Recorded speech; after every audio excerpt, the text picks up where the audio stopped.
Assalamualaikum warahmatullahi wabarakatuh. Halo semuanya. Video ini saya buat untuk memenuhi tugas mata kuliah ekonomi makro yang dibimbing oleh dosen saya, yaitu Pak Dudi Septiadi SPD MSI. Dalam video ini saya akan membahas tentang dampak tarif impor 32% yang diberlakukan oleh Amerika Serikat terhadap produk dari negara berkembang termasuk Indonesia. Sebelum masuk ke pembahasan, saya akan memperkenalkan diri saya terlebih dahulu. Nama saya adalah Alia Indrianingrat dengan NIM C1GN02410-052. Saya adalah mahasiswi dari Fakultas Pertanian, Program Studi Agribisnis Universitas Mataram. Mari kita mulai pembahasannya. Perdagangan internasional adalah kegiatan penting yang membantu negara-negara di dunia menjalin kerjasama ekonomi. Lewat perdagangan ini, negara bisa saling bertukar barang, jasa, teknologi, dan modal. Hal ini membuat ekonomi setiap negara bisa tumbuh bersama. Salah satu aturan yang sering digunakan dalam perdagangan adalah tarif. Tarif merupakan pajak yang dikenakan pada barang impor ataupun ekspor. Tarif biasanya digunakan untuk melindungi produk dalam negeri agar tidak kalah saing dengan produk dari luar. Tapi di sisi lain, tarif juga bisa menyebabkan masalah. Jika tarif terlalu tinggi, maka negara lain bisa merasakan kerugian dan akhirnya terjadi ketegangan dagang. Hal ini bisa membuat ekspor menurun dan berujung pada perang dagang yang merugikan semua negara yang terlibat. Contoh nyatanya adalah ketika Amerika Serikat mengenakan tarif impor sebesar 32% untuk beberapa produk dari Indonesia. Kebijakan ini tentu membuat perdagangan antara kedua negara tersebut menjadi terhambat. Dampaknya yang paling terasa di sektor pertanian, karena banyak produk pertanian Indonesia yang diekspor ke sana. Jika kondisi ini dibiarkan, bukan hanya petani yang rugi, tapi juga bisa mengganggu kestabilan ekonomi Indonesia secara keseluruhan. Mari kita bahas lebih lanjut mengenai dampak-dampaknya. Dampak yang pertama yaitu terhadap sektor pertanian Indonesia. Kebijakan tarif impor dari Amerika membuat produk pertanian Indonesia jadi lebih mahal di pasar mereka.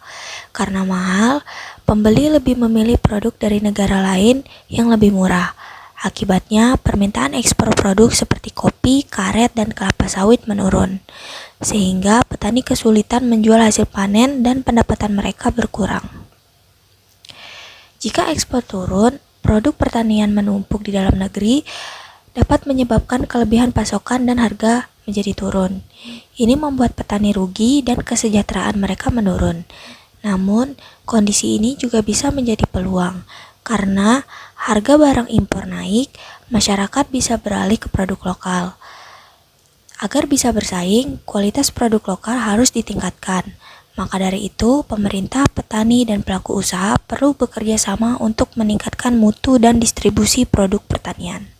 Kemudian yang kedua yaitu implikasi makroekonomi dan kebijakan tarif. Pengenaan tarif impor oleh Amerika Serikat terhadap produk Indonesia tidak hanya berdampak langsung pada sektor pertanian, tetapi juga memiliki pengaruh yang luas terhadap kondisi perekonomian nasional. Kebijakan ini dapat memicu gangguan pada berbagai indikator utama ekonomi makro yang mencerminkan kesehatan dan kestabilan ekonomi suatu negara. Beberapa dampak tersebut dapat dijelaskan sebagai berikut. Yang pertama adalah dampak terhadap PDB atau pendapatan domestik bruto. Ekspor adalah bagian penting dari PDB. Ketika tarif impor dari Amerika Serikat membuat produk Indonesia lebih mahal, ekspor menurun yang menyebabkan turunnya pemasukan negara. Jika tidak ada sektor lain yang mengimbanginya, ekonomi akan melambat dan kesejahteraan masyarakat akan terganggu. Yang kedua yaitu dampak terhadap lapangan kerja. Sektor pertanian menyerap banyak tenaga kerja. Ketika ekspor turun, maka pendapatan petani juga ikut menurun. Dan banyak yang kehilangan pekerjaan hingga meninggalkan sektor pertanian.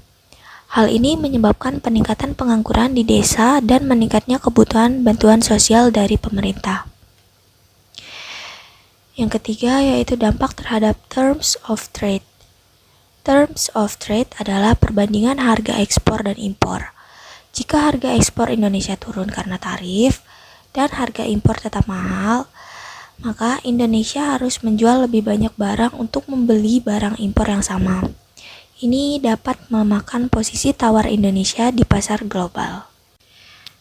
Yang terakhir yaitu dampak terhadap neraca perdagangan.